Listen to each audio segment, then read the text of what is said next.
Alpha, beta, gamma, తొక్క, తోటకూర లాంటివి చిన్నప్పుడు మ్యాథ్స్‌లో, సైన్స్‌లోనే వినే పదాలు. కానీ ఈ మధ్యన మనం ఆల్ఫాకి ఇంకొక మీనింగ్ ఉందని కూడా తెలుసుకున్నాం. ఆల్ఫా అంటే అసర్టింగ్ డామినెన్స్ అనొచ్చు. అది especially while living in a pack. So, alpha అనగానే ఈ పదం రీసెంట్‌గా మనం ఏ సినిమాలో విన్నామో అది నీకు తెలిసే ఉంటది. ఒక ఉదాహరణకి చెప్పాలంటే డాగ్స్ ఎప్పుడు కూడా ఒక మాస్టర్‌ని ఎంచుకుంటాయి అంటారు. ఇప్పుడు కుక్కల్ని పెంచే వాళ్ళందరికీ తెలుసు.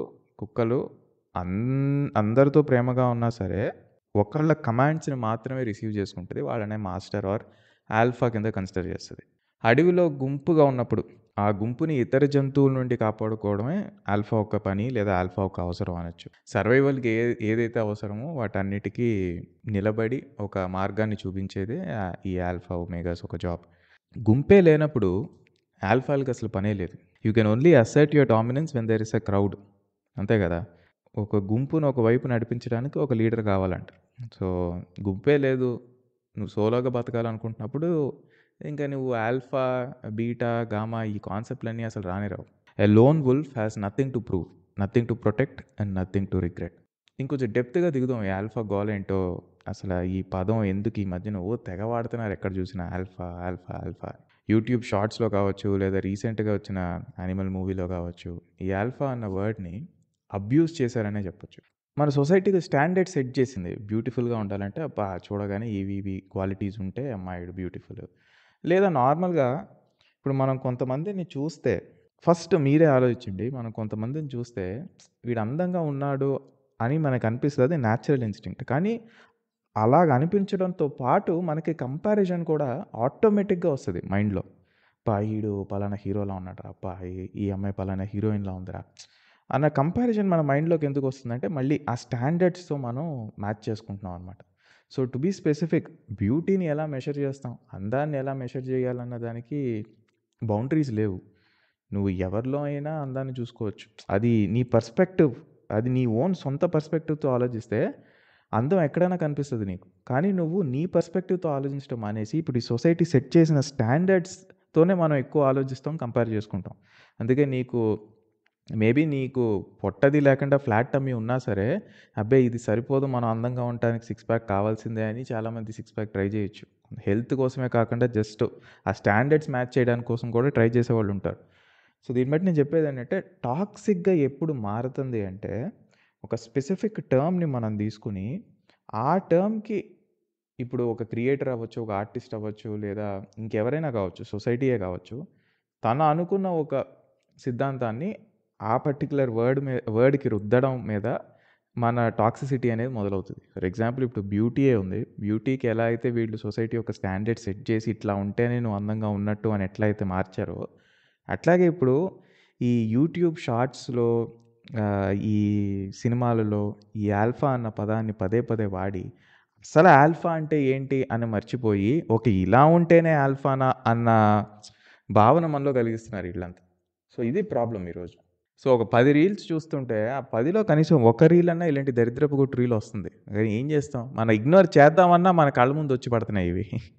సో, ఎలాంటి రీల్స్ ఉంటాయంటే, ఏవో ఫుటేజ్ ఏస్తారు ర్యాండమ్‌గా ఒక హీరో సిగరెట్ తాగుతున్న ఫుటేజో, లేకపోతే హీరో స్టైల్‌గా నడుస్తున్న ఫుటేజో ఏసి ఒక మంచి బ్యాక్‌గ్రౌండ్ మ్యూజిక్ ఏస్తారు. టెక్స్ట్ ఏదైనా క్యాప్షన్స్, కొటేషన్స్ లాంటివి రాస్తుంటారనమాట. అయి ఎలా ఉంటాయంటే బేసిక్‌గా రీల్స్, వాడికి ఫీలింగ్సే ఉండవు అన్నట్టు ఒకటి చూపిస్తారు. లేదా వాడికి జాలి, దయ, కనికరం లాంటివి ఉండవని ఇంకొక రీల్‌లో చూపిస్తారు. ఇదంతా ఎవరికంటే ఒక కింద క్యాప్షన్‌లో ఆల్ఫా మెయిల్ అని ఉంటదనమాట. ఎవడికి ఫీలింగ్స్ ఉండకూడదు ఆడికి, ఆడికి జాలి, దయ, కనికరం లాంటివి ఉండకూడదు. మన రోలెక్స్ లాగా అనుకోవచ్చు. లేదా అమ్మాయి ఈడిని అప్రోచ్ అయ్యి ప్రపోజ్ చేస్తే ఈడు పట్టించుకోకుండా రిజెక్ట్ చేస్తాడనమాట. సో, వెంటనే దానికొక బీజీఎం ఏసి, ఒక హైప్ ఇచ్చి, ఒక అమ్మాయి గ్రీటింగ్ కార్డ్ ఇస్తే, ఆ గ్రీటింగ్ కార్డ్‌ని కింద పడేసి ఈడలా ముందుకు నడుచుకుంటూ వెళ్ళిపోతాడు. నా గోల్ మీద నేను ఫోకస్ చేస్తా, నిన్ను పట్టించుకోను అన్నట్టు ఆ వీడియో ఒక ఇంటెన్షన్ ఉంటది.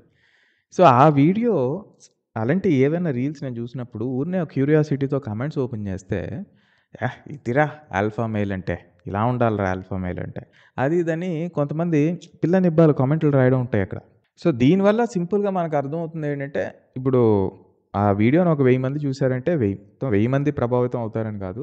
బట్ అట్‌లీస్ట్ కొంతమందినైనా అదొక రాంగ్ సిగ్నల్సో, రాంగ్ ఇంటెన్షనో వాళ్ళకి పంపిస్తుందనేది మనకు క్లియర్‌గా అర్థమవుద్ది ఆ కామెంట్‌లయి చదివితే.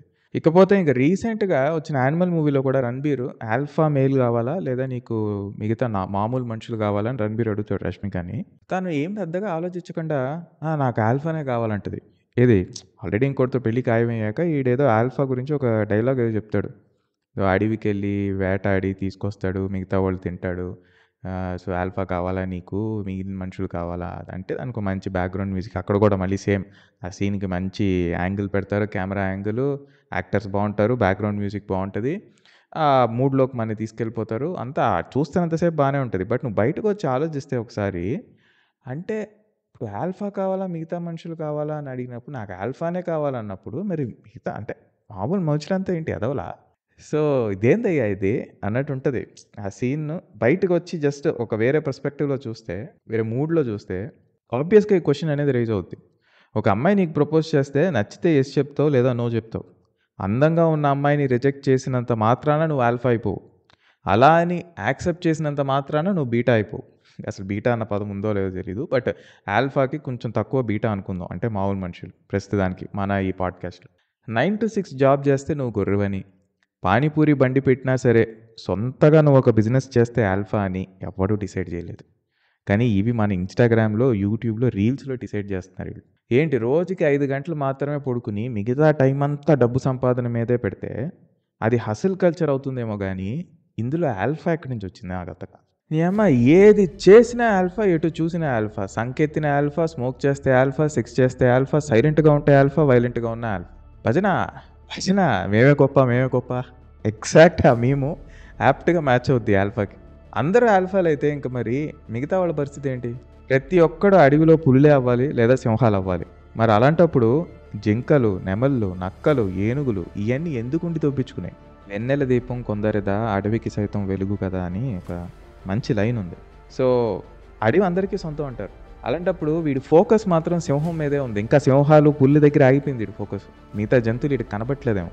ఒకడు సాఫ్ట్‌గా, సైలెంట్‌గా తన పని తను చేసుకుంటూ ప్రశాంతంగా జింకలా ఉన్నాడంటే అది వాడి స్వభావం. వాడిని అలానే ఉండని. అంతేగాని ఇలా ఉంటే ఎలారా? మనిషి అంటే ఎలా ఉండాలి? సింహంలా ఉండాలి, పులిలా ఉండాలి. ఎందుకొచ్చింది? ఆ! నువ్వు అన్నంత మాత్రాన పాపం వాడు ఉండలేడు. ఫోర్స్‌ఫుల్‌గా ఉందామని ట్రై చేసినా అది వాడు కాదు. వాడిని వాడు చంపుకుని పలానా సింహంలాగా, పలానా జింకలాగా ఇప్పుడు ఇది జంతువులకెళ్ళి మనం చెప్పలేం. దరిద్రం ఏంటంటే అదే. ఇప్పుడు ప్రతి ఒక్కడు యూనిక్. ఒకే కడుపున పుట్టిన అన్నా, తమ్ముళ్ళు కూడా ఇద్దరు ఒకేలా ఆలోచించరు. ఒకే రకం బట్టలేయొచ్చు గానీ నువ్వు ఒకటే బట్టలేయొచ్చు, ఒకటే షూలేయొచ్చు, ఒకటే వాచులు పెట్టొచ్చు. బట్ ఇద్దరు వేరు. అలాంటప్పుడు ఒకడు ఒకలాగే ఉండాలి, అందరూ సింహాల్లాగే ఉండాలనేది నెవర్ క్యాన్ హ్యాపెన్. ప్రాక్టికల్‌గా అది పాసిబుల్ కాదు. అడవిలో ఒక జింకకెళ్ళి నువ్వు ఈ సోదంతా చెప్పలేవు. జింకకెళ్ళి నువ్వు పొద్దున్నే లేవగానే గడ్డి తింటూ ఎందుకు పరిగెడతావు పులిని చూస్తే ఎదిరించి పోరాడు అని చెప్పగలవా జింకకి? పోరా అని గడ్డి తినేసి పోతా అని చెప్పి వెళ్తూనే ఉంటదది. కానీ ఈ దరిద్రం వల్ల మన సొసైటీ, మనుషులు మనం ఆలోచిస్తాం. ఈ ఇంటలెక్ట్ ఇయన్నీ ఉండడం వల్ల ఏంటంటే మనంతా మ్యానిపులేట్ చేసే ప్రయత్నాల వల్ల వచ్చే ప్రాబ్లమ్సే ఇవన్నీ. అడవిలోకెళ్ళి ఒక క్రూర మృగాన్ని వేటాడి తీసుకొచ్చి వాడి కింద ఉన్న మనుషులకి లేదా వాడిని నమ్ముకుని ఉన్న గుంపుకి పంచిపెడితే ఆ మిగతా వాళ్ళు తినటానికి ఇప్పుడు మనం అడవుల్లో బ్రతకట్లేదు. ఇప్పుడు మనం సొసైటీ అనే అడవిలో బ్రతుకుతున్నాం, which is far more dangerous than the actual forest. ఈ అడవిలో ఈ కాంక్రీట్ జంగల్, ఈ సొసైటీ అన్న అడవిలో ఈరోజు ముఖ్యమైనది కండబలం కానే కాదు. నీకు 6 ప్యాక్ ఉన్నంత మాత్రం జీవితంలో పైకి వస్తావా? కాదుగా. బాడీ బిల్డర్లు అందరూ కోటీశ్వర్లు అవ్వాలి ఈ లెక్కన. సో ఇక్కడ ముఖ్యమైనది కండబలం కాదు, బుద్ధిబలం. బుద్ధిబలం కన్నా మించింది గుండె బలం. మళ్ళీ గుండె బలం అనగానే గట్స్, గ్లోరీ, గూండాలని కొట్టడం, బెదిరించడం ఇట్లాంటివి అనుకుంటాము. అనే కాదు. మనం స్ట్రెస్లో ఉన్నప్పుడు, మనం కష్టాల్లో ఉన్నప్పుడు, మనం కాన్ఫిడెన్స్ని కోల్పోకుండా స్టేబుల్గా అంటే స్థితప్రజ్ఞత అంటారు కదా, స్టేబుల్గా నుంచోగలుగుతున్నావా లేదా, ఈ టైప్ ఆఫ్ గుండె బలం గురించి నేను మాట్లాడుతున్నాను.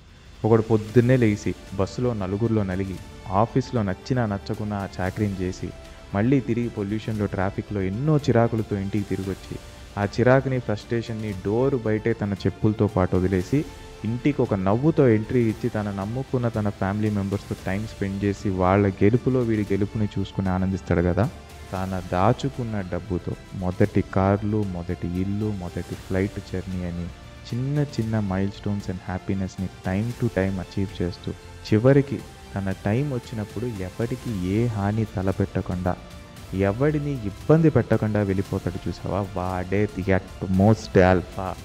ఆల్ఫా ఎవడో కాదు, మీ తల్లిదండ్రులు కావచ్చు, రోజు జీవితంతో పోరాటం చేసే మీ స్నేహితులు కావచ్చు, లేదా ఇది వింటున్న నువ్వే కావచ్చు.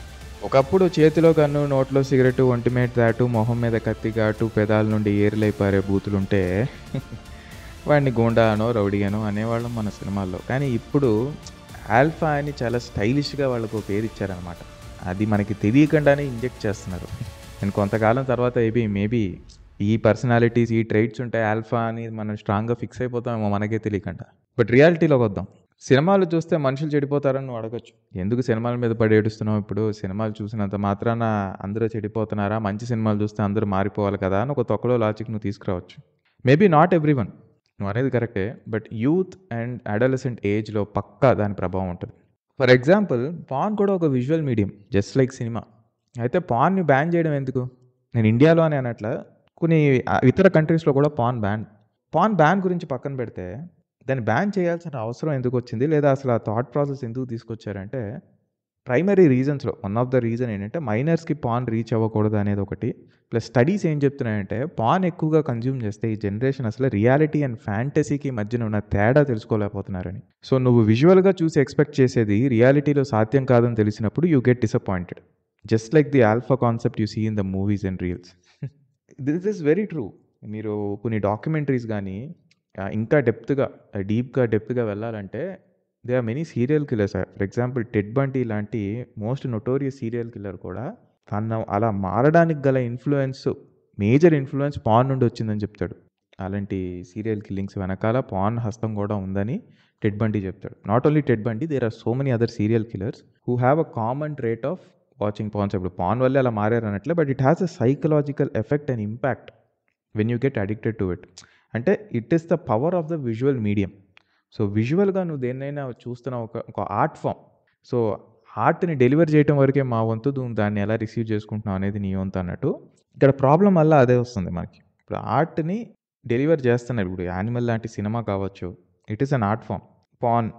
Pan is also kind of visual media నేను అన్నట్టు. సో అది మెచ్యూరిటీతో చూసినప్పుడు నువ్వు పెద్దగా ఇంపాక్ట్ అవ్వవు. ఇప్పుడు నాలో 30 ఏళ్ళు దాటినాడు ఒకటి చూస్తున్నాడంటే చూసి బయటికి రాగానే అర్థం అవుద్ది మనకు, ఓకే ఇది సినిమాలో జరిగినట్టు నిజ జీవితంలో జరిగే అవకాశం లేదు, రియాలిటీకి రియల్ లైఫ్కి చాలా డిఫరెన్స్ ఉంది, there is a huge gap in between అనేది మనకు చాలా క్లియర్గా అర్థమవుతుంది. కానీ ఇదే సినిమాని ఒక 10 ఏళ్ల క్రితం వెనక్కి వెళ్ళి నా 20sలోనో లేదా నా టీనేజ్లోనో నేను ఈ సినిమా చూస్తే what would be my state of mind, నేను అప్పుడు ఎలా ఆలోచిస్తాను, అది ఎంత ప్రభావితం చేస్తుంది అలాంటి సినిమా అనేది, ఇట్ ఈస్ డిఫరెంట్. అది నేను ఇప్పుడు నేను ఆలోచించలేను, but I can understand the impact it might cause on an immatured mind or a developing brain. Immatured అంటాం కన్నా ఆన్ ఎ డెవలపింగ్ మైండ్లో ఇలాంటివి మనం చూసినప్పుడు దాని ప్రభావితం వేరేలా ఉంటుంది. సో ఈ పాడ్కాస్ట్ ద్వారా నేను చెప్పేది ఏంటంటే, నేను క్లాస్ స్పీకర్లా బేసిక్గా నేను చెప్పాలనుకుంటున్నాను ఏంటంటే, ఇదంతా మనకు తెలిసిందే. ఇప్పుడు చాలా వరకు మనకి సినిమాగానే చూడాలి, మీరు సినిమా నుంచి ఏం తీసుకోవాలో అదే తీసుకోవాలి అని చాలాసార్లు చాలామంది చెప్పారు. కానీ నేను ఇక్కడ మాట్లాడే టాపిక్ ఏంటంటే, ఆల్ఫా, బీటా, గామాలు ఇవన్నీ పక్కన పెట్టి, ఒమేగా ఏదైనా సరే ఇలాంటివి పక్కన పెట్టేస్తే ఎవడు ఆల్ఫా, ఇలాంటి పనులు చేసేవాడే ఆల్ఫా అంటే ముమ్మాటికి కాదు. So we are now glorifying toxicity. ఒక టాక్సిక్ నేచర్ లేదా ఒక టాక్సిక్ బిహేవియర్ ఉన్న వాళ్ళని మనం సెలబ్రేట్ చేస్తున్నాం. సిగరెట్ తాగటం కావచ్చు, ఆల్కహాల్ కావచ్చు, లేదా గన్ కల్చర్ కావచ్చు, వైలెన్స్ కావచ్చు, ఇవన్నీ చేస్తేనే ఆల్ఫానా అన్న క్వశ్చన్ మన మైండ్కి అసలు రానేయకూడదు. ఎందుకంటే యూ హ్యావ్ టు అండర్స్టాండ్, ప్రతిరోజు తన ఫ్యామిలీ కోసం పోరాడి పాటుపడి లా అబైడింగ్ సిటిజన్గా ఉండి తన ట్యాక్సెస్ తన కట్టుకుని, ఎవడు ఆగినా ఆగకపోయినా రెడ్ సిగ్నల్ పడితే నువ్వు ఆగి మళ్ళీ గ్రీన్ పడ్డాక వెళ్తున్నావంటే నీలో కూడా ఒక ఆల్ఫా ఉన్నాడు. ఇప్పుడు బ్యూటీకి ఎలా అయితే మన సొసైటీ ఒక స్పెసిఫిక్ స్టాండర్డ్స్ని సెట్ చేసిందో, అలాగే హీరోకి కూడా ఒక స్టాండర్డ్స్ ఉన్నాయి కదా. అట్లీస్ట్ నీకు తెలిసిన స్టాండర్డ్స్, లేదా నువ్వు సినిమాలో చూసిన స్టాండర్డ్స్, లేదా నువ్వు నిజ జీవితంలో ఎవరినైనా చూసి ఈడు హీరోరా అనుకున్నావంటే ఎలాంటోడిని అనుకుని, నలుగురిని కొట్టేవాడా? ఏమో నాకైతే కాదు. అలా నలుగురిని కాపాడేవాడా? అడుగు కాదు. నాకు ఎలా కన్క్లూడ్ చేయాలో అర్థం కావట్లేదు. ఎందుకంటే మీరంతా ఆల్ఫాలే అని గట్టిగా అరిచి చెప్పి మీకు ఒక మోరల్ బూస్ట్ ఇద్దామా అంటే నాకు ఆల్ఫా అన్న పదం మీద నమ్మకం లేదు. ఇది అసలు ఎవడు డిఫైన్ చేశాడు, ఈ డెఫినేషన్ కరెక్టా కాదా అన్న దాని మీదే అసలు ఈ ఎపిసోడ్ చర్చ అంతా. అలాంటప్పుడు మనం అంతా ఆల్ఫాలని ఒక ఫాల్స్ టాక్సిక్ ట్రేట్ని మనం ఎందుకు తీసుకోవాలి? అలా అనుకోని మీరంతా హీరోలేరా మీ లైఫ్లో అందామన్నా అసలు హీరోయిజంకి ప్రాపర్ డెఫినేషన్ ఉండి చావాలా మన దగ్గర. దాన్ని ఎవడిష్టం వచ్చినట్టు వాడు మార్చుకుంటున్నాడు. So what are we? మన ఆల్ఫాలు కావక్కర్లే, హీరోలు కావక్కర్లే. నేను అన్నట్టు పీస్ఫుల్గా ఒక లైఫ్ బ్రతకగలిగితే చాలు. ఎందుకంటే ఈరోజు పీస్ఫుల్గా బ్రతకడమే పెద్ద పోరాటం అయిపోయింది. సో సింపుల్గా నీకు నచ్చినట్టు పీస్ఫుల్గా ఎవరికి ఇబ్బంది కలగకుండా బతుకుతున్నావంటే you are the alpha, you are the hero, you are the super hero, whatever it is. That's it. That's the conclusion.